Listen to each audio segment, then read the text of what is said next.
بسم الله الرحمن الرحيم.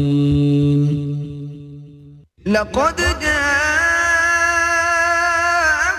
رسول من أنفسكم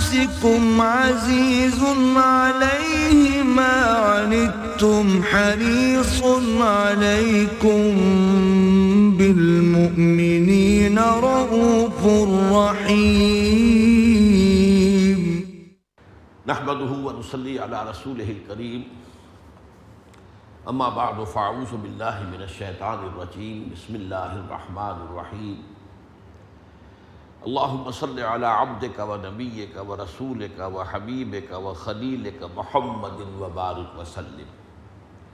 وسلم وبارك على جميع الانبياء والمرسلين وعلى ملائكتك المقربين وعلى عبادك الصالحين وعلينا معهم يا ارحم الراحمين آمین۔ حدیث جبرائیل کے بعد ترتیب کے اعتبار سے اب ہمیں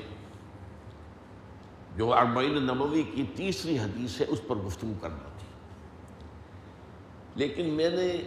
اس مجموعے میں جس حدیث کا اضافہ کیا ہے آج پہلے میں اس کا مطالعہ آپ کو کرا رہا ہوں، اس لیے کہ دین کی حکمت، اس کی گہرائی میں سمجھنا کہ دین کہتے کسے ہیں، بحیثیت کل دین کیا ہے، اور اس کے اگر اجزاء ہیں اور کچھ مراحل اور مراتب ہیں اور منازل ہیں تو وہ کیا ہے۔ اس پر جس قدر اہم حدیث جبرائیل ہے، میرے نزدیک بعض اعتبارات سے اس سے بھی کہیں زیادہ اہم یہ حدیث ہے جس کا کہ آج ہم مطالعہ شروع کر رہے ہیں۔ اس حدیث کی جو ایک مشابہت ہے حدیث جبرائیل سے، وہ اس کے کنٹینٹس کے علاوہ اس کے اسلوب سے بھی ہے۔ جیسے کہ ہم نے دیکھا کہ حدیث جبرائیل میں حضور صلی اللہ علیہ وسلم کی محفل کا ایک واقعہ ایسے بیان ہوا، ایسی تفصیلات کے ساتھ کہ گویا کہ ہماری نگاہوں کے سامنے وہ نقشہ آ گیا، اور تھوڑی دیر کے لیے ہمیں یہ لذت جو ہے محسوس ہوئی کہ ہم خود بھی اسی ماحول کا اور اسی گویا کہ مجلس کا جز بن گئے۔ اس سے بھی کہیں زیادہ کیفیت اس حدیث کے اندر ہے، اس کے بیان کے انداز میں اور اس کا پس منظر بیان کرنے میں، اس کا واقعاتی انداز میں۔ چنانچہ میں اب اس کا ترجمہ اس وقت ہم سب سے پہلے کر رہے ہیں تاکہ ایک نشست میں ترجمہ مکمل ہو جائے، اور صرف چند اشارات باقی اس کے دو مضامین پر تفصیلی گفتگو انشاءاللہ آئندہ جمعے میں ہوگی۔ عن معاذ بن جبل رضی اللہ تعالی عنہ، اس حدیث کے راوی حضرت معاذ بن جبل ہیں رضی اللہ تعالی عنہ، جو ایک انصاری صحابی ہے، اور صحابہ کرام میں ان کا ایک بہت اونچا مقام اس اعتبار سے ہے کہ حضور صلی اللہ علیہ وسلم نے اپنے بعض صحابہ کے لیے جو صیغے استعمال کیے مدح کے، جس میں افعل التفضیل کا صیغہ آیا ہے، ارحم امتی بے امتی ابو بکر، میری امت پر سب سے زیادہ رحیم اور شفیق میری امت میں سے ابو بکر، واشدہم فی امر اللہ عمر، اللہ کے معاملات میں سب سے زیادہ شدید اور سخت میری امت میں سے عمر ہے رضی اللہ تعالی عنہ،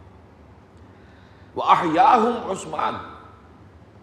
اور سب سے زیادہ باحیا انسان وہ عثمان ہے رضی اللہ تعالی عنہ، وَأَقْوَاهُمْ علی، اور سب سے زیادہ اصابت رائے کے حامل، صحیح فیصلے تک پہنچنے والے وہ علی ہیں رضی اللہ تعالی عنہ۔ اور بھی ہیں بعض حضرات کے بارے میں، اسی میں اسی فہرست میں ایک نام ان کا بھی ہے، وَأَعْلَمُهُمْ بِالْحَلَالِ وَالْحَرَامِ مُعَاذ بن جبل، اور میرے ان صحابہ میں حلال اور حرام کے علم کا سب سے زیادہ جاننے والا معاذ بن جبل ہے۔ یہ در حقیقت فقہائے صحابہ میں ان کا شمار ہے، ان کا اونچا مقام ہے۔ یمن کا گورنر بنا کر حضور نے انہیں بھیجا تھا، اس وقت جو مکالمہ ہوا تھا وہ اپنی جگہ بہت اہم ہے، لیکن اس وقت وقت نہیں ہے کہ میں اس کو دہراؤں۔ لیکن بہرحال یہ کہ میں نے چاہا کہ حضرت معاذ بن جبل کی شخصیت کا اجمالی جو ہے تعارف ہو جائے، تاکہ آپ کے سامنے ایک عظیم حقیقت آئے۔ اتنی بلند پایا شخصیت کو بھی کیا چیز تھی کہ جو پریشان کر رہی تھی، جس کی وجہ سے کہ انہوں نے 3 الفاظ استعمال کیے، ابھی ہم دیکھیں گے کہ جس نے مجھے بیمار کر دیا ہے، جس نے مجھے جو ہے بہت رنجیدہ کر دیا ہے۔ تو یہ ساری مسئلے کیا تھے، وہ کیا ہیں؟ اور اس سے ہم تقابل کریں گے اپنا۔ تو حضرت معاذ بن جبل سے روایت ہے ان رسول اللہ صلی اللہ علیہ وسلم خرج بالناس قبل غزوۃ تبوک، کہ اللہ کے رسول صلی اللہ علیہ وسلم لوگوں کو لے کر نکلے غزوہ تبوک سے قبل، یعنی یہ تبوک کی طرف جاتے ہوئے سفر کے دوران ایک واقعہ ہے جو پیش آیا۔ اچھا دیکھیے، سفر تبوک حضور کی زندگی کا آخری غزوہ ہے۔ یہ بھی مشابہت ہے کہ حدیث جبرائیل بھی حضور کی حیات دنیاوی کے بالکل آخری ایام کا واقعہ ہے، اور یہ بھی حضور کی حیات طیبہ، حیات دنیاوی کا گویا کہ آخری دور ہے جس سے متعلق یہ واقعہ ہے۔ فلما ان اصبح، تو جب صبح ہو گئی، اب اس جملے کے پیچھے کیا چیز پوشیدہ ہے کہ اصل میں وہ سفر سارا جو ہے کیا جاتا تھا رات کے وقت، کیونکہ صحرا کا سفر ہے، دن میں شدید گرمی، دھوپ کی طبازت، تو زیادہ سفر جو ہے وہ رات کو بہرحال خنکی ہوتی ہے، دھوپ نہیں ہوتی، لہذا جتنا بھی فاصلہ رات کو طے ہو جائے وہ غنیمت ہے۔ تو ساری رات سفر کرنے کے بعد فلما ان اصبح، جب صبح ہو گئی، فجر طلوع ہو گئی، صلی بالناس صلاۃ الفجر، صلاۃ الصبح، تو حضور نے لوگوں کے ساتھ نماز ادا کی، یعنی آپ نے نماز پڑھائی صحابہ کرام کو، فجر کی نماز۔ ثم ان الناس رکبوا، پھر لوگ دوبارہ سوار ہو گئے۔ اس کی وجہ کیا تھی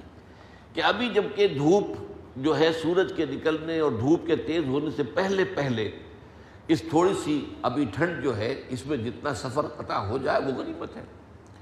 جب تمازت زیادہ ہو جائے گی تب تو سفر ممکن نہیں ہوگا، پھر تو کہیں نہ کہیں جو ہے آرام کرنا پڑے گا اور کچھ جو ہے وقت گزارنا پڑے گا۔ ثم ان الناس رکبوا فلما ان طلعت الشمس نعس الناس فی اثر الدلجہ، تو جب سورج طلوع ہو گیا تو لوگ شب بیداری کے اثرات کے تحت اونگنے لگے۔ ہم